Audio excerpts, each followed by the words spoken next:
you now.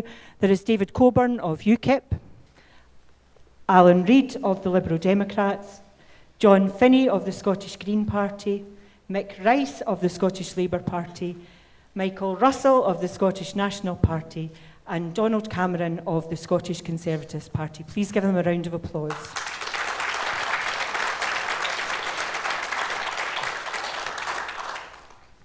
Our plan for this evening is to have candidates ask each other questions and to have members of the audience who have written to us at the Oban Times and asked us questions that they would like to pose. There will be some debate, and in the centre of our meeting there will be, each of our candidates have been asked to give a brief 60-second talk on their policies and why we should vote for them. We're going to kick off this evening by asking David Coburn to ask a question of the Conservative candidate. David. I would like to ask my Conservative opponent here very simply, why do you want to remain in the European Union when TTIP is about to destroy our health service? We have open-door immigration, which is taking away jobs from people in the Highlands and also reducing their wages, and which is causing our farmers a great deal of trouble. We pay $5 billion in and $3 billion we get back.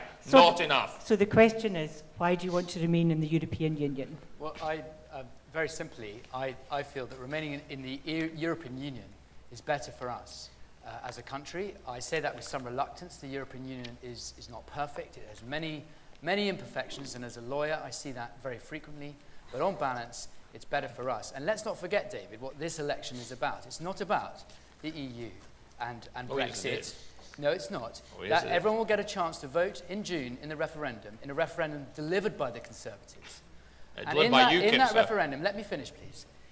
This election is for the Scottish Parliament, and it's for the issues people want to talk about, issues that affect them every day, about their schools, about their hospitals, about the state of the roads, about their ferries, etc. That is what we should be concentrating on. That's what's called by the European Union. So Michael, would you like to come in here?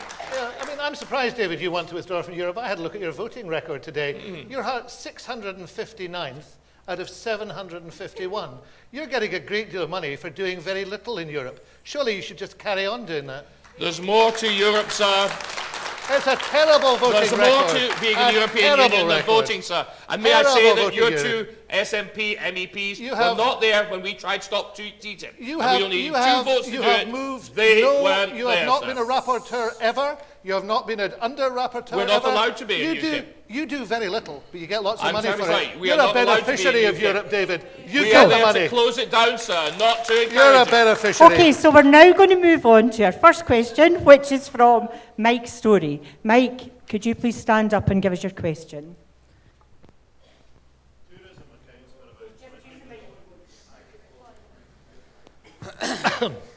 Tourism accounts for about 20% of employment and about 22% of all tax and receipts within Argyll and Bute. Given that most of the businesses are fairly labour intensive, employing lots of people, but at low wages, is the introduction of the living wage just going to mean that employers are going to take a scythe through their staff and reduce jobs in the market once again? Thank you, Mike. And that question's to Mick in the first instance. Well, I would want, first of all, to try and improve tourism in Argyll and Bute. And my view in relationship to that is that we need to improve transport links. I noticed, for example, that the Oban-Glasgow line, I think, was opened in 1894. I do not think there's been any improvement in the train times since then, and I would want to see that reviewed to try to ensure that Oban-Glasgow was given greater priority and that the line was upgraded.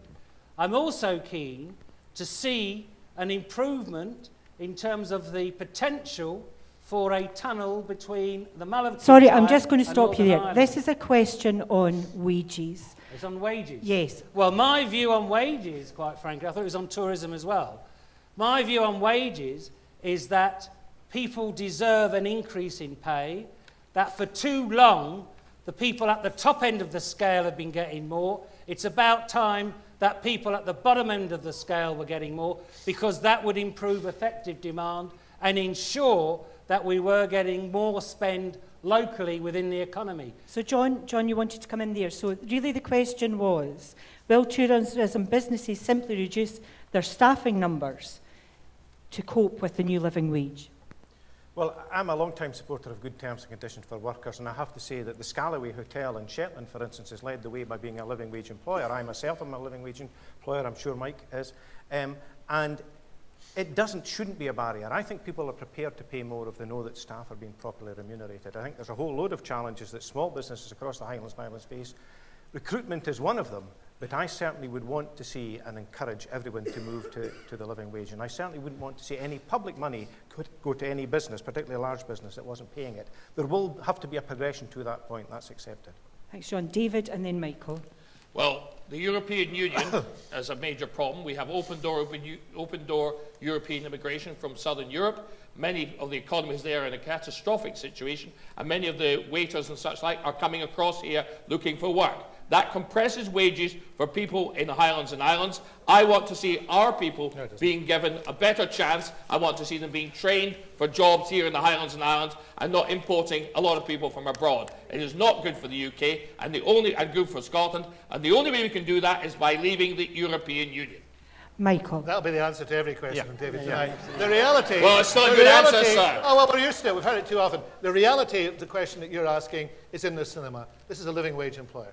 And living wage employers are better at recruiting staff, they're better at retaining staff, they're better at training staff, and morale is better. So I'd encourage all tourism businesses to recognise that. The living wage is an investment in the future of their business. And if they pay it, their businesses will profit. Okay, we now have a question from Alan Reid to John Finney. Sorry, you're sitting next to each other. I hope it's not a wild one. Look into my eyes, Alan. No fighting, boys. John, I mean, the SNP manifesto talks about setting up regional education boards, whereas education is currently a council responsibility. Nicola Sturgeon has said she'll rule nothing out regarding local government reorganisation. Do you share my concern that at Holyrood there's a centralisation agenda that is bad for local communities and will lead to more central remote government and less local democracy? Well, I do share your concerns. I have to say I share it with all the parties, including your own, Alan, because let me say that centralisation can take various forms. So before 2007, ring-fence sums to local authorities, that was a form of centralisation. The situation where you have various bidding wars, and I have to say you're more familiar with the SNP manifesto than I am, but I would share concerns if that was the intention. We've seen that there are challenges around local authorities dealing things, and if you go back to the Christie Commission, where the idea of more collaborative working across authorities, I'm certainly in favour of that. But the problem is local government isn't local. And we need significant local government reform. I believe there's a growing appetite for that, which would run contrary if there was any wish to centralise. So whether it's things like Police Scotland, where we can have local decisions made locally, or you can have something like the integration of health and social care, where you can still have local impact that's relevant. So what's relevant in North West Sutherland isn't relevant in the centre of Inverness. I think we'd be right to be concerned if the plan was to centralise. I think there are other indications, whether that's the Cosler's report, that would suggest that people are up for a bit of local government reform. Certainly the Green Party are. When someone travels 200 miles to look at a planning site that is not local government. Thank you. Donald, would you like to say something about that? All I would do is to add that decisions are best taken the closer they are to the people that they affect. And I would like to see, for instance, a greater role for community councils, beefing them up, giving them more say than just being statutory consultees, giving them more legal powers, giving communities more of a say on controversial planning applications, etc. So I'm firmly in favour of more local accountability and more local say in matters that affect people. Okay, Michael? Well, Alan should have read a bit more of the manifesto, because it actually says two important things about local government. One is that they will empower much more local government. It will devolve powers down, something I've argued for in this constituency about our Garland Butte Council for several years, so I'm delighted to see it. The second thing it'll do is empower community councils. Now, this council here is committed to school hubs. The first thing fits in there, so we will actually see, I hope, in this constituency in the next 5 years, power devolve down to communities. And anybody who knows me will know it's a good thing. And anybody who knows our Gallen Butte Council will know it's a very good thing to do that. David, then Mick, then Alan. Thank you. Well, very interesting you should say that, but the SNP is one of the most authoritarian parties in the UK. They want to centralise they want to centralise everything. You only have to look at the Stalinist Named Person Act to see how much control they want over your life. You haven't even read it, David. And the fact David. is they closed down all the police forces it. and merged them into one. Alas. But that's so they could have more control. I want to see more control down to as low level as possible. We are a party of the referendum. UKIP are a party for less government. We want to see people have more say. So we want to decentralise. Unlike the SNP, we want people to have their say. Thank you. Mick? The real problem is that the SNP government are intending to passport through the austerity cuts of the Tory government onto local councils. Let's face it, over the last 10 years there's been a council tax freeze which has cost an additional £50 million a year on a cumulative basis. When you hear politicians talk about devolving power, the question you need to ask is a budget going to go with it? Because if you devolve it to community councils and they don't have a budget, how can they deliver? It is about passing over responsibility, but not providing the resources. Only the Labour Party is going to propose, and is proposing, that we have an anti-austerity budget with more power for councils. Well, I was hoping, thanks, I've Mick. listened to the others, I was hoping the audience would listen to me. Thank There's you. no money left. There was a wee note No, left by enough. Labour, wasn't it? Enough.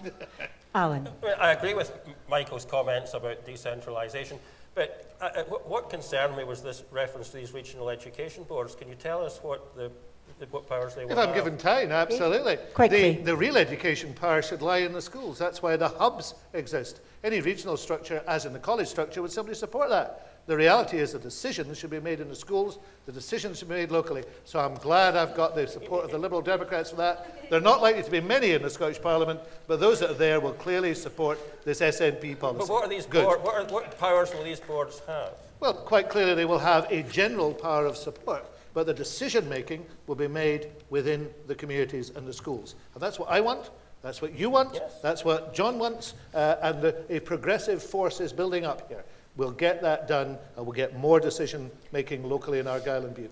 Thank you. Thank you, Michael. Now, we're going to go to a question from Andy MacArthur now. But I just want to remind people of what we spoke about before we started, that we need to respect everyone that's on the stage. And I know you're going to disagree with people, but please do it in the most polite way. Thank you. Andy. Given that all the candidates are representative of parties that in the last 20 years have either formed government and had the responsibility at either Scottish or UK level for the A82 and the A85, the main arterial routes into Oban, Fort William and the islands, can each of the candidates indicate, using specific examples, which major road infrastructure projects their respective parties have been responsible for, that in that time have directly benefited the people of Oban, the islands and wider Argyll? Okay, and Andy's asking that to UKIP in the first instance.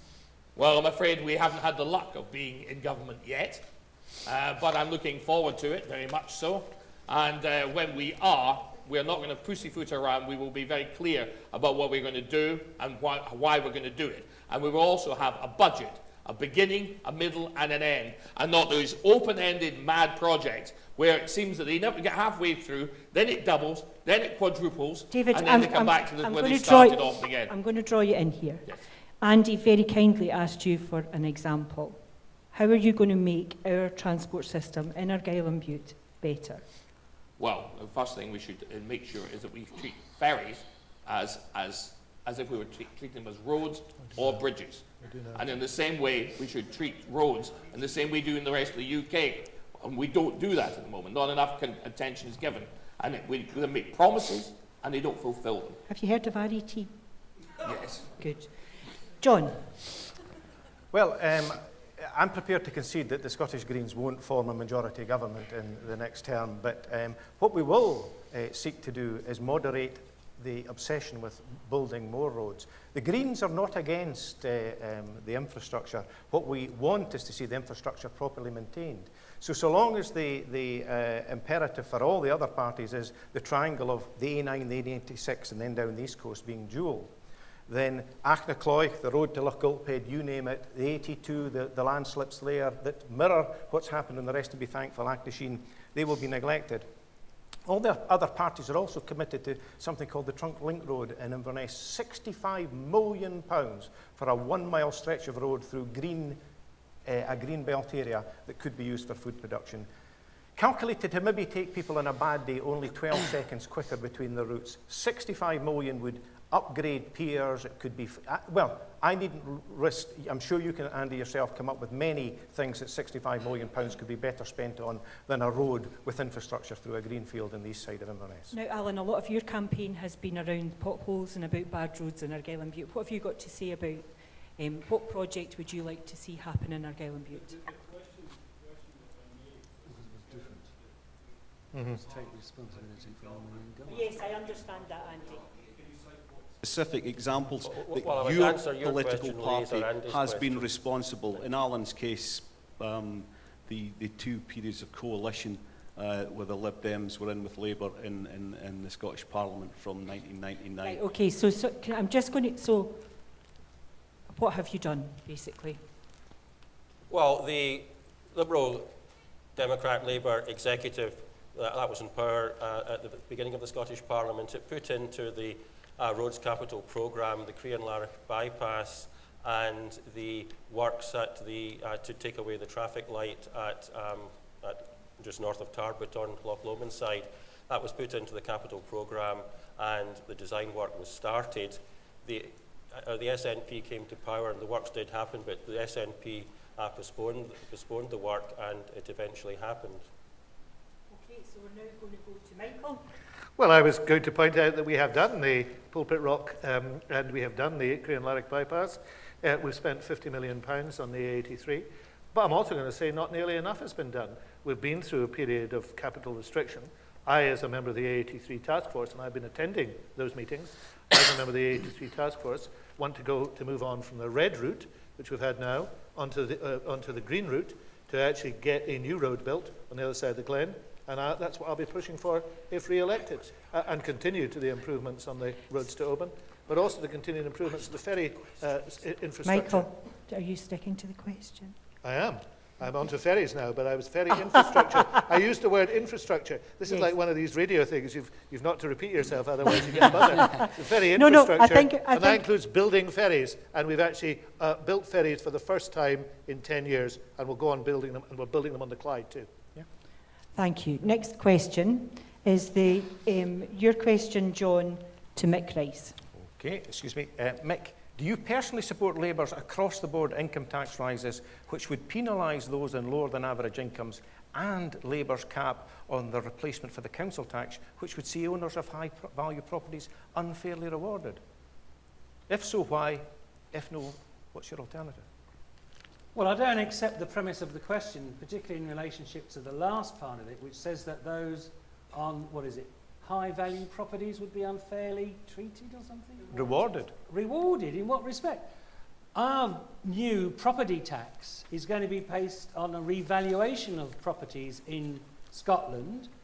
You've got to bear in mind that the existing council tax is based upon 1991 notional rental values. Clearly they're way out of date. We're proposing a new property tax, which is going to be 80%, going to mean 80% of the population are better off as a consequence, and only 20% of the population will be worse off. But it will be those with bigger properties, with more high-value properties, that will pay more in relationship to that. There was another part to your question which was to do with... across-the-board income tax. Yes, I'm in favour of an across-the-board income tax because it means... Penalising those... Income tax rise. Yeah, I'm in favour of an income tax rise because income tax rises are progressive. Because for those below average income. They always say this, if you get people to pay more income tax, somehow it's going to hit the poor. Well, we're not designing income tax to hit the poor. We're designing it to hit the rich to try and ensure that they pay... Well, you've missed. Hold on a second. We Just are spending Mick a that money second. that is raised on a better social infrastructure, on better benefits for ordinary people. Therefore, we're going to recycle that money into a better standard of living when you take, as a whole, the welfare provisions as well as the basic wages. Thank you, That's what Mick. it's about. We're going to move to David now, then Michael, and then Alan. There they go again, punishing aspiration. Anybody that wants to get ahead and buy a nice house and works hard to buy it, they want to punish you. They want to punish you. That's why Scotland will close down this lot and get away. What we need in Scotland is to encourage people to stay here, keep our taxes low, make sure they're no higher than any other part of the UK, encourage people to come to Scotland, build their businesses and employ their fellow Scots. That's why these people destroyed our country. That's why the SNP are destroying it. Thank you, David. Let's encourage people to do well, not to tell them it's wrong. Michael, briefly, Okay, yes. if you can. I think I'll just ignore that rant. No, that's why, sir. Let's You just ignore the that. rant, That's why we are where we because are. It's not based on a shred of fact. The Really? reality is that Labour's badly targeted tax rises are asking the poorest people to pay for the cost of Tory austerity. That's actually what Labour is doing, and that is financially illiterate, but it's also very, very wrong.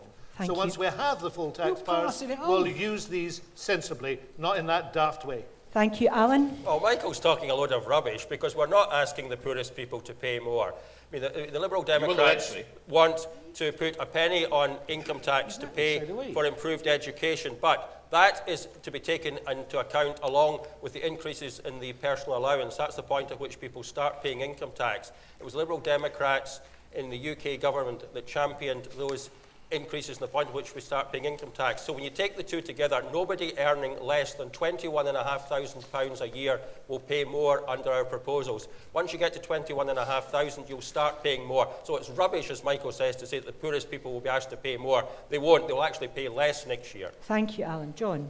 Well, it's the average salary is about 26,000. Michael's absolutely right, and I would have thought Alan would have kept quiet about the time in the UK government because, of course, that had a disastrous effect on the citizens of the Highlands and Islands and created significant poverty for many. And there are people in this town tonight who are making a decision whether to switch their light on and their cooker on as a result of the policies that you were presenting.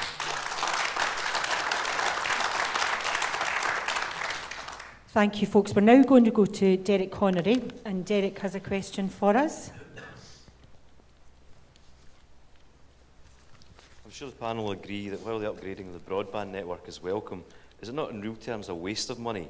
In the near future, we're moving and migrating to mobile technology rather than hardwired. Wouldn't it be better to therefore invest in tomorrow rather than today, which effectively is yesterday's technology? Now, that question's to Alan in the first instance. I mean, I agree with you that broadband and mobile phone coverage is absolutely important. We have to have at least 4G. We have to work with the technology that we have today. Now, the fibre optic cables, that will be used in the towns and the larger villages to deliver super-fast broadband. But outside the towns and the larger villages, it's going wireless or satellite is the way that we'll deliver super-fast broadband. It's absolutely vital that we deliver that. The Scottish Government is charged with rolling out that project.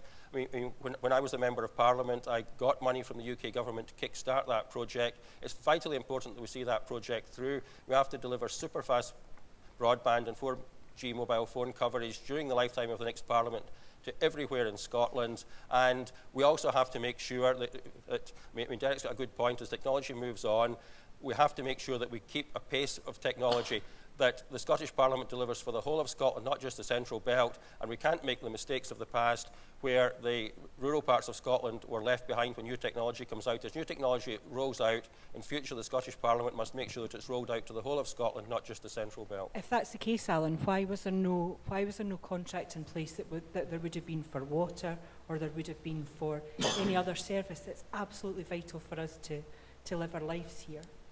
Why was there no contract put in place by the last government? I agree with you. That's what should have happened. Thank you. I agree with you. Thank you, my dear. Right, so we're now going to go to Michael, then Donald, then John, then David. Just to address the question absolutely directly, it is superficially attractive to think that might be the case, but actually you need to put the broadband infrastructure in place in order to allow the mobile infrastructure to use it as backhaul. So you can't actually have one or the other. You need to get the broadband infrastructure in place to improve the mobile signal. But the availability of both of them is something, the unavailability is holding back people, and it's also creating depopulation. So it needs to move further and faster, and the commitment to 100% rollout of broadband in the next Parliament is absolutely right, and that will happen, and it will happen here. Thank you, Michael. Donald. I don't have much more to add. I mean, it's clearly critical, and I think in the Nick Ferguson report, he specifically talks about mobile phone coverage. So many people have smartphones. It's absolutely fundamental that we get it. We put the masts up, etc. You're totally right. We need technology. We need to keep up with technology, and it would be terrible if we put in an infrastructure that was then obsolete in 10 years' time. The only other thing I would add about mobile coverage is that, yes, it's hugely important for residents and for businesses, but think of tourists as well, and how many people come here relying on 4G and things like that, and need that. Tourism is a big industry here in Oban, and it's important for them too. So just very briefly now, John, David, and then Mick. Thank you.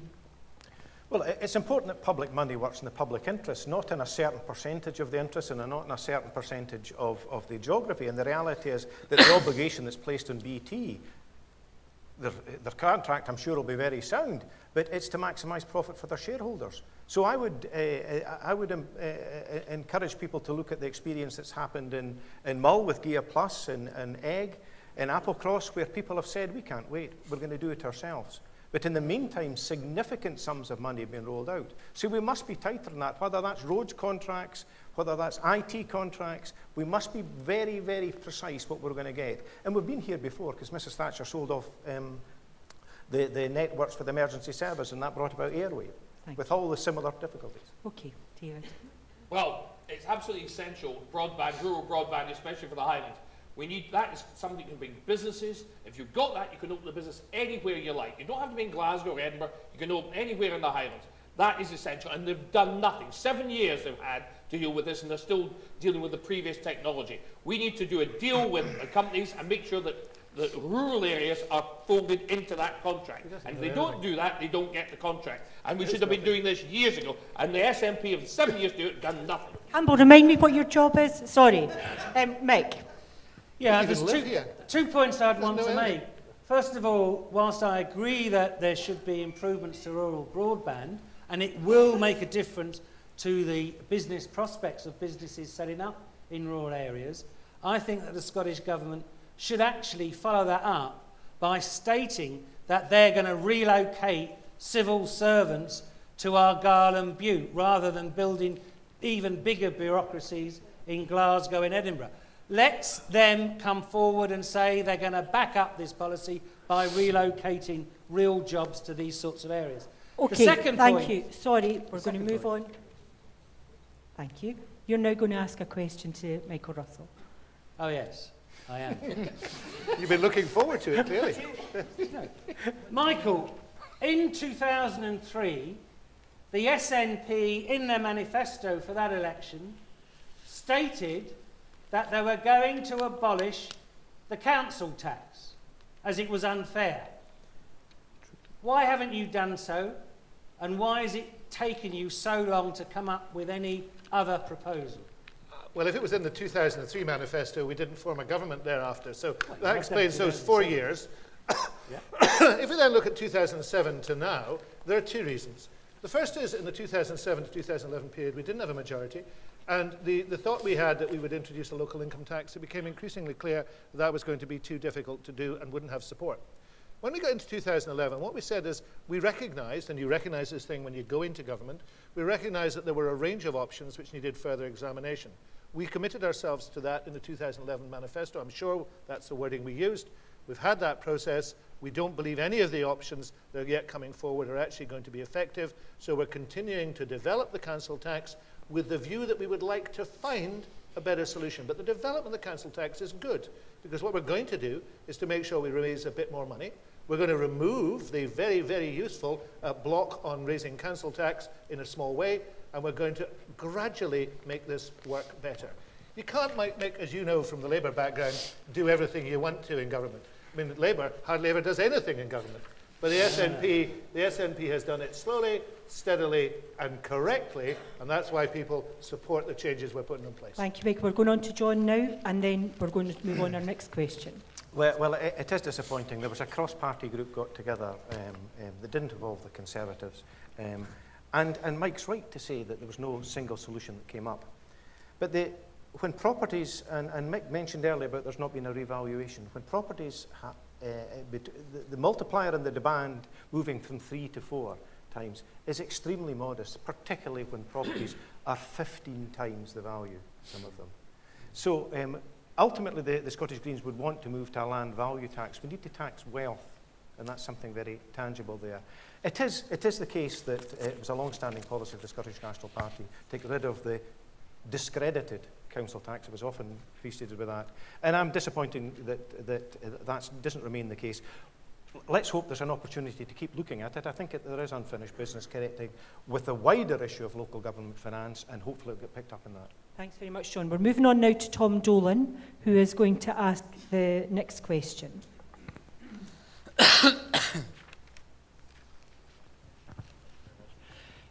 A constitutional referendum decided on the basis of a 50% plus one possible outcome is divisive and inconclusive.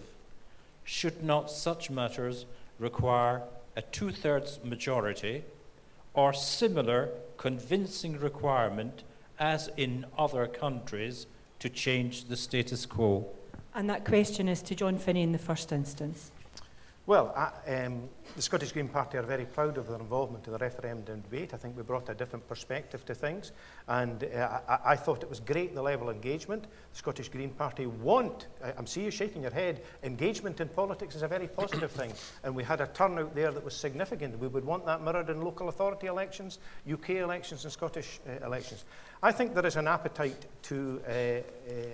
for more power. Certainly the Scottish Green Party's position is we will work with the existing powers and continue to ask for powers until we get independence. I think there are initiatives that will trigger that, but it's not for any political party sitting here to say that you will have a referendum, or importantly, and I think this is very importantly, to say you won't have one. And it's the Scottish people that will decide in this decision, and I think they will decide wisely at some point in the not too distant future. Okay, guys, now you're cutting into your own 60 seconds now, so be brief. Don't you want to answer that question as well? Yes. First, David. Then Michael, then Alan. We had a referendum. It was decided that we would remain in the United Kingdom. If we had lost on the remain in the United Kingdom side, then we'd have had to accept what the Scottish nationalists do. They should accept the democratic decision of the Scottish people that we are now British, and that's that. Forever. Well, I'd say forever. Why not? I think it's terrible for the Scottish economy to continue to have this worry about whether or not we're going to remain in the United Kingdom. It's utterly disastrous for us financially. It's appalling. Thank you. Alan. Yeah, we can't go on like this. We had a referendum. We were promised by the SNP that it would only be once a generation. And now Nicola Sturgeon tells us that if she's re-elected as First Minister, she's going to start, I think as early as June, she's going to start persuading us all that we have to vote for independence. This is turning into a never-endum. We simply can't afford that. We've got to concentrate on our economy, concentrate on delivering public services. The SNP lost. They should accept the result. Let's move on. Let's put the referendum behind us. Let's do what Alex Salmond said and make it no more than once a generation. Hear, hear. Michael, briefly. Well, it's good to see the anti-Democrats unite. You're the one that wants to accept it, sir. Accept democracy, sir. I'm actually a Democrat. And I believe in democracy. You accept the result. No, boys. Yes, democracy is not just shouting, Mr. Coburn. Democracy well, the is SNP debating. do enough of it. Democracy is debating. I'm old enough to remember the Pocold referendum of 1979, a Labour Pocold referendum in 1979, the 40% rule. And I don't want to ever see that type of dishonesty again. I'm one of those people who believes that Scotland was invigorated by the referendum.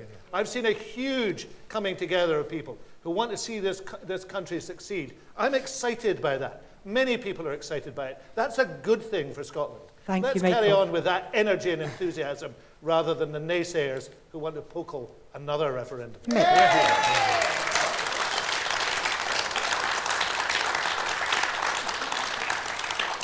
Mick. I think that the slogan, Stronger for Scotland, which is the SNP slogan, actually means it's weaker for everybody else. And I'm opposed to that. I am in favour of a federal UK. And if that was the question to be debated, I would support that. And it may well be that the SNP will come to that position in due course.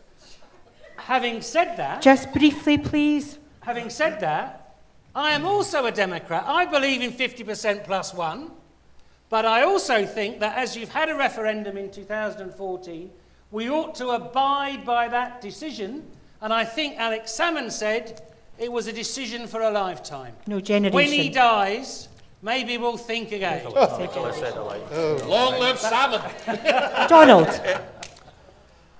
It won't surprise you, as the Scottish Conservative Unionist candidate, that I say that our party, in contrast to Alan's leader, who has said that his MSPs and candidates can support independence, as has Kezia Dugdale, we are 100% committed to the union. It's in our name.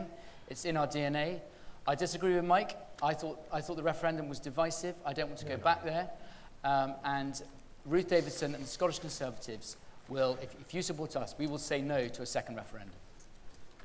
Thank you. Now, we are now going to go to our 60 seconds, and we're going to start with Donald first. Donald, would you like the podium? Yeah. I hope someone's got a watch that says 60 seconds.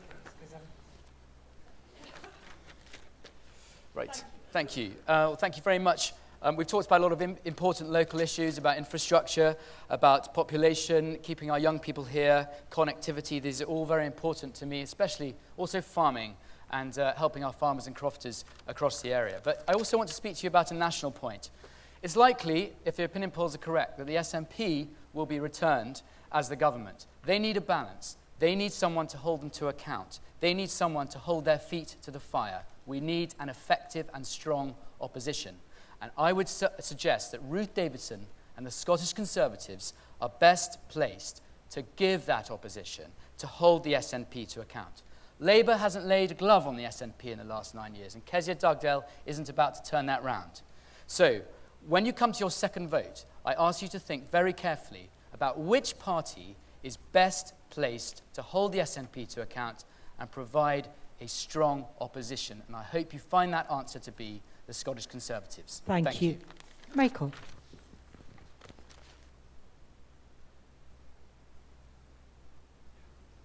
When I stood in 2011, I stood on a slogan that said record, team and vision, and I'm doing it again. The record of the SNP in government over 9 years has been a good record, but there's always more to do. We've got more work to undertake.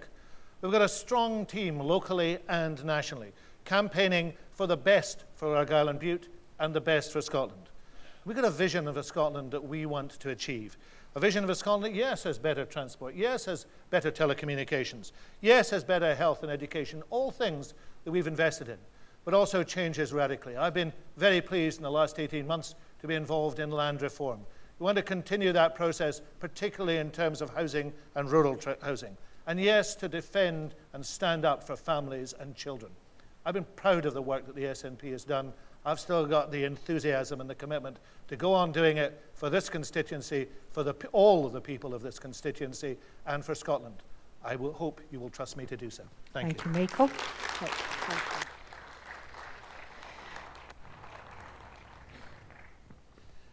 In the past, the SNP have won elections by blaming others. It's been Wastminster rather than Westminster. It's been Labour rather than Labour. Sooner or later, they're going to have to step up to the plate and take responsibility. And when that occurs, I believe that the bubble of nationalism will be broken and deflated. And when that occurs, the Socialist Party, the Workers' Party of Scotland, the Labour Party will come back to the fore to pick up the cudgels on behalf of working people so that we can go forward with a more equal and fairer society, because you won't get that from the other parties. Thank you. John. Well, many thanks indeed. The mantra of the Scottish Green Party is people, planet and peace. And people need jobs, they need educated, they need health, and they need housing. And if you check our manifestos, you'll see that we've got very progressive policy in all of these. All our papers are peppered with this one phrase, a better Scotland needs a bolder Holyrood, and I certainly would want to commend the work of the previous government in relation to land reform and indeed the rented sector. But as Michael said there's more work to be done, and we would want to embolden, particularly given the new powers. So what's important to the Scottish Green Party is how we conduct ourselves. We're all hard-working, we seek consensus, and we would work collaboratively, and I hope you've heard some evidence of that in relation to the answers you've heard tonight. So if you want a principled and constructive opposition, an opposition that will say, well done, when that's appropriate, and criticise constructively, then I hope you'll cast your vote for the Scottish Green Party. More than time. Thanks, John. Alan. I want to be absolutely clear. No second independence referendum. I want to concentrate on growing our economy, improving public services. I noticed that Donald asked for your regional list vote. I think that's an indication he knows he's not in with a chance in the constituency section. I want you to vote for me as your constituency MSP, because I'm not standing here to be an opposition. I'm standing here because I want to deliver for the people of Argyll and Bute. And here's some of the things that I want to make happen. Superfast broadband and 4G mobile phone coverage for the whole constituency. We have to fix the rest and be thankful. Make it continuous access. We have to sort out all these bends on the A82 at Loch Lomond side and remove the dangerous bends on the A85. More money for our schools and colleges.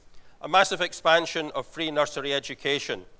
We need to put more resources into our rural National Health Service. We've got to fix the rural GP crisis which is looming. There's already a shortage of rural GPs, and with many of them in their 50s and 60s, we have to train more, we have to make the rural NHS much more attractive for both GPs and for surgeons. We have to treat mental health on a par with physical health. We have to compensate the farmers for bank charges and interest payments that they've had to make due to the fiasco of the failed SNP payments system. We have to deliver a spaceport for Machrihanish. I want the Scottish Parliament to deliver for the whole of Scotland, not just for the Central Belt. Please support me. Thanks, Alan. Well, ladies and gentlemen, if you're fed up with the chamocracy at Holyrood, if you want to shake up Holyrood, shake up the Scottish Parliament, and you do not want to be part of the European Union, UKIP are the only party opposed to it.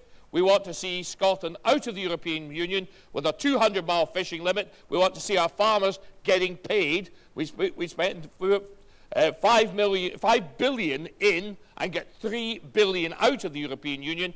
I'd like to see us cut out the middleman. So let's get out of the European Union. Let's make sure the Scottish Parliament is much more lively affair. That I will make sure happens. And I hope that you all vote for UKIP on the peach paper. We want to see the Calmac ferries used as if it was a road, treated as a road, rather than some sort of strange thing that nobody wants to know about. I want to see Argyll, Highlands treated properly, not in the way it has been in the past. Vote UKIP, ladies and gentlemen, on the peach paper. Thank you. Do you remember when you were at school and the naughty boy was always next to the teacher? That's what's happening here tonight. Okay, our next question is the SNP question to the UKIP candidate. David, I've looked at your bizarre manifesto, and strange as it is, there's two things that will actually cost lives. One of them is increasing the drink driving limit, and the other one is abandoning the ban on smoking in public places. That will cost lives in Argyll and Bute. How can you stand on such a manifesto? Quite simply, what are we going to do? We're going to abolish everything that's dangerous? Are we going to live in a danger-free world? Well, I think not. I think there has to be a reasonable amount of risk taken. I think we should have a separate cigarette space in pubs? Why should people stand in the horizontal ring? I have never smoked in my life, but I would go to the barricades to defend a man's right to do it. I am a libertarian, and I think that's a good thing. I think we should, on the alcohol business, we'll raise it up to the same as England, the same as it was before. I think it's ridiculous that we should have that. People get arrested in the mornings for having had a few drinks or something like that the night before. It's getting ridiculous. Or why don't we just go the whole hog like Iran and just ban alcohol altogether? Why don't we just do that? It's getting to a ridiculous state of affairs. Can I just clarify one thing? You Yes, said a man's right to do something. What about us women? Women are a special sort of man. Oh, All I can say is that when I say man, I mean women as well. Yeah, maybe but I you must admit, the pubs are suffering badly. People don't socialise anymore because they can't go out. It's just getting a little bit too much. You've clearly not met me. And I do John. like a health and safety lifestyle. Thank you very much. John. People are going to die. Everything He hasn't costs life, paid sir. any attention to Everything that costs life. fact. That's a fact. Well, it may be. Well, let's live a little more dangerously. Oh, right. John. Vote UKIP and die. What a slogan. Well, John. better than a police state run by the SNP. What a slogan. Better than a police state run by the SNP with a commissar in every home in Scotland. I go for a little bit of risk with UKIP any day of the week. I think you're risking your health right now. Well, I'm Keep doing my calm. best. John. I think the gentleman that drove the Hillman Husky, if you remember the size of the into Leith Harbour with 5 people in it who had only had a couple of drinks, that I took 5 bodies out of, wouldn't agree with you now. Okay, we're moving on now, and we have a question from John McFarlane.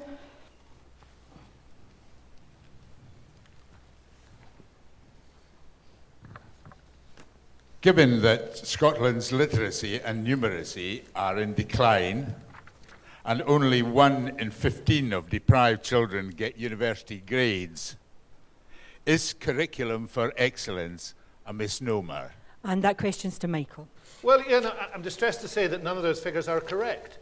The reality of universities is wrong because it does not take account of the amount of higher education provided by colleges. None of those figures do. And I respect you very much, but I would expect figures to be correct. The reality of the situation is that Scottish education continues to improve. Scottish education is a very high quality of offering. We are the best educated nation in Europe. Those are the facts of Scottish education. We also have 5 of the world's top 200 universities, which actually is unique, absolutely unique. No other nation of our size has it. The reality of Scottish education is a good system that can be better. And do you know what's making it better? Curriculum for excellence. Because that's a methodology. That is encouraging teachers to teach exactly the thing that all the political parties say they want, because it was supported across the Scottish Parliament. It allows, you're not in the Scottish Parliament, let's hope you never will be. The reality of the situation is that it allows teachers to teach and it trusts the professionalism of teachers. And that's what I think we should do, because it's paying dividends. Thank you, Michael. On to Mike. At a previous hustings, there was reference to the fact that cumulatively 152,000 places were cut at colleges throughout Scotland during the last Scottish Parliament. And we had a row about that. Not true. And Mike said it wasn't true. Sorry, the question is about curriculum for excellence. It isn't true. Yes. But then we said, well, 4,000 teachers have been lost. Yeah. And he agreed that 4,000 teachers have been lost. And he said it was all the fault of Labour Substantially councils. Labour councils. So, you just can't make anything stick. They don't So, take sorry, I'm going to stop you there. Alan. Both of those things are true. Well, Alan. we can only produce an excellent curriculum if we're prepared to invest in education. That's why the Liberal Democrats want to put more money into education. The SNP government slashed college places. It slashed council budgets, forcing councils to make cuts in education provision. We have to reverse these. I want to make the Scottish education the best in the world again. That does take money, so that's why we're going to be asking people who earn more than 21,500 to pay a penny of their income more in tax, because we need to, for the future of children, we have to have an excellent education system, and that needs an extra penny in the pound. Thank you. John. I agree that that's a form of centralisation, of course. if you have a central government dictating what a local authority would pay in it.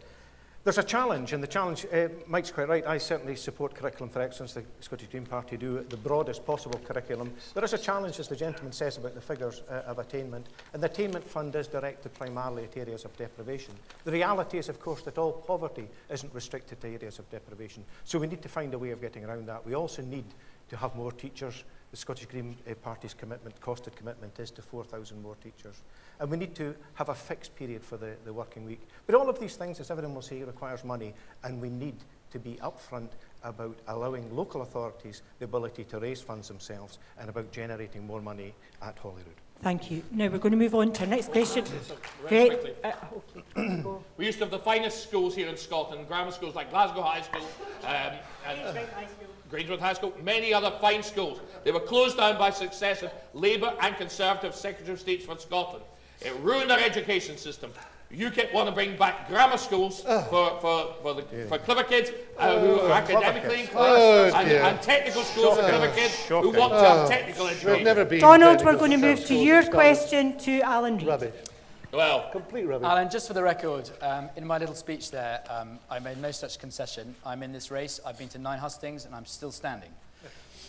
Or sitting. Thanks, Mike.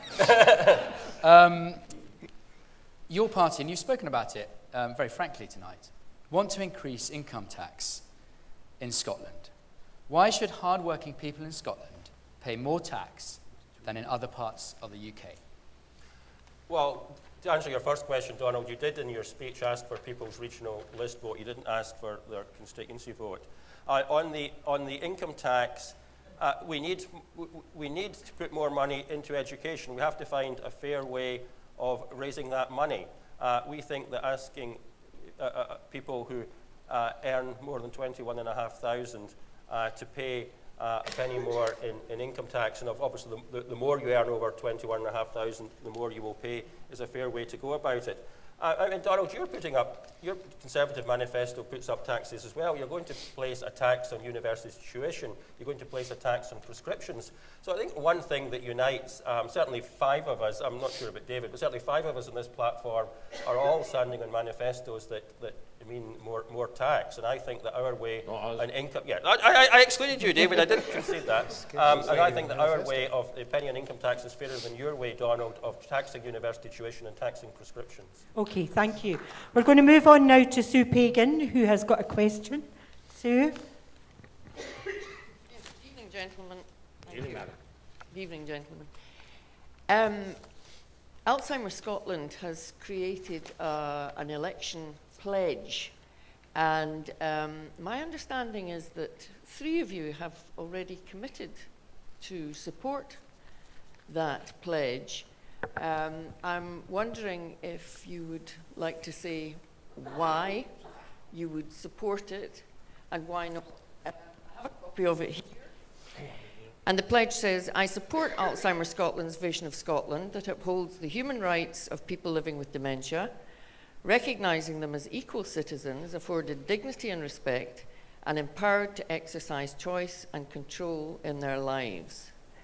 To achieve this, I will work with colleagues in government and New Health and Social Care integrated joint boards to help people who need one to get an earlier diagnosis. Sue, I'm just going to stop because we're running short of time now. So what you're saying is that people have signed it, 3 people here, and you're asking why they've signed it, and those who haven't signed it, why they've not. And that goes to Donald first. I think I'm one of the 3 who have signed it. Thank you, yes.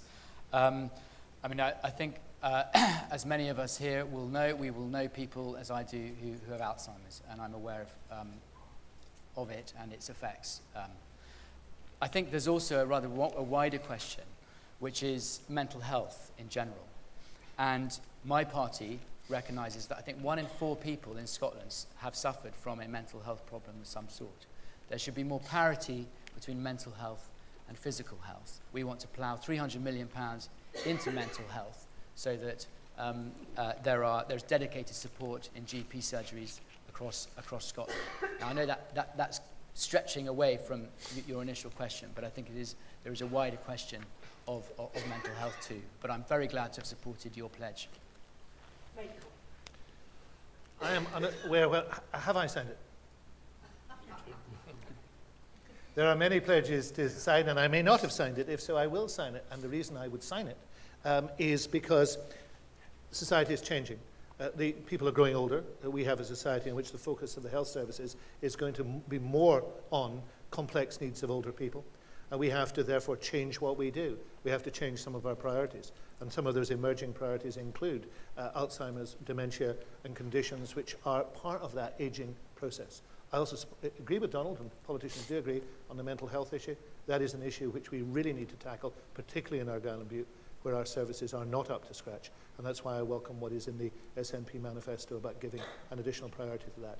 But if I haven't signed it, I will sign it. If I have signed it, I'm glad I've signed it because I support it. Yeah, I mean, we have been getting, I think, probably 50 to 100 emails a day from various causes in order to respond. And sometimes, you know, you're not able to respond straight away. So if I haven't signed it, I certainly will do.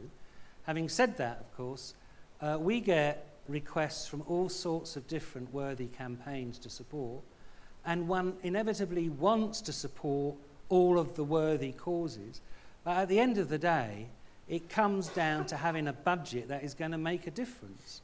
And we in the Labour Party are saying that we're going to increase support for health services, because far too often in the past, health services have had their budgets reduced, and where they have been merged with community health partnerships with councils, councils have snaffled up health money, and we've got an awful situation where quite often we get bed blocking because there isn't the social services support. So it does need additional resources, and it does need proper oversight to make sure that people who are vulnerable and in difficulty are being looked after properly. John. Well, likewise, it's perfectly right to say that we get a lot of these pledges, and if I haven't signed it, I've certainly signed it in the term of the previous Parliament. You used three very, very important words when you spoke there. You used the words human rights and dignity, and the two are inextricably linked. And part of that process will be early diagnosis, not just for this condition, but for a number of conditions. And it is about having the resources. I personally favour the integration of health and social care. It starts off in Highland Council. It should be the better way of doing things. Also to recognise the value of third sector organisations and social enterprises who provide support for many people with these challenging illnesses. So yes, absolutely, I'd be very happy to champion the cause of Alzheimer's again. I definitely remember signing the pledge at the general election last year, because I remembered meeting some constituents who were representing patients with Alzheimer's, and I can't remember, honestly can't remember whether I've signed it again this year, because like the other candidates, there's a deluge of emails come in. I mean, the secret for campaigners like yourself is for a constituent to contact their MP, MSP candidates, because we respond much more quickly to constituents than we respond to national organisations. But the reasons are that, well, similar to the other candidates, is that people with Alzheimer's, it's obviously a terrible condition, and people have the right to be treated with dignity and respect. And I don't think we put enough resources into mental health in general, and I would want to see more resources go into mental health. Very briefly, I've been told to make this quick. It's in our manifesto. It's one of the things we highlighted, mental health and also Alzheimer's and the problems of getting older and getting a bit more forgetful. I don't know if I've signed this or not. I signed a European pledge, but I don't know if I've signed your particular one. But I'm very supportive of it, and give it to me, I'll sign it if I haven't already done so. Well, Sue, everyone seems to want to sign it, which is a good thing. But it's about putting money behind that, isn't it? There, but for the grace of God, go we all. So, our final question this evening is from Ken McCall. And you can answer two things here. The first is yes, and what you would do. It's a question you already know because it was asked at the start as a practice. On you go, Ken. We've had a preview of this. If circumstances occur would you press the nuclear button? And I know that many of you would not expect to be in that situation. I'm asking you to assume that you are in that situation. Assume the position, Mick. Yeah. Not only would I not press the nuclear button, it would seem to me that even if we were being attacked by an enemy utilising nuclear weapons, and knowing that we only had a few minutes left of our life, that somehow or other we would gain some sort of... Oh, sorry, I beg your pardon. Gain some pleasure out of killing the other side when they are innocent people would not satisfy me. Not only would I not be in favour of pressing the nuclear button, I'm in favour of scrapping nuclear weapons too.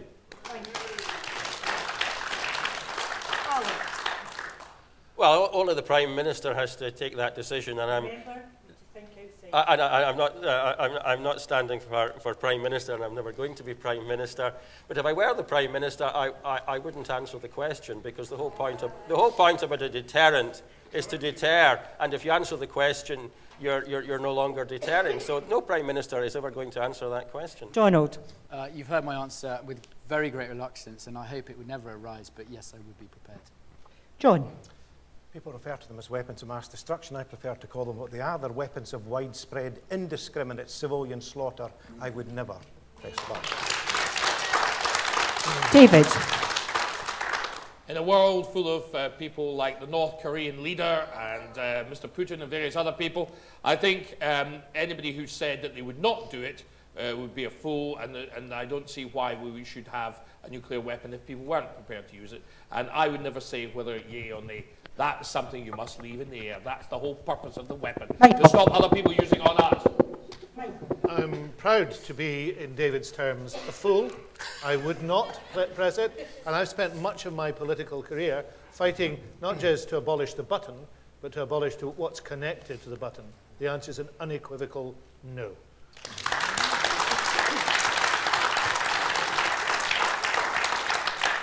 All it leaves now is for me to say thank you to everyone for coming and taking part, and for taking part with such good humour. And we will... Anyway, thank you everyone for coming and taking part. And it's been a really interesting debate, and thank you very much. Thank you. Thank you. Well done. Thank you, Louise. Well done.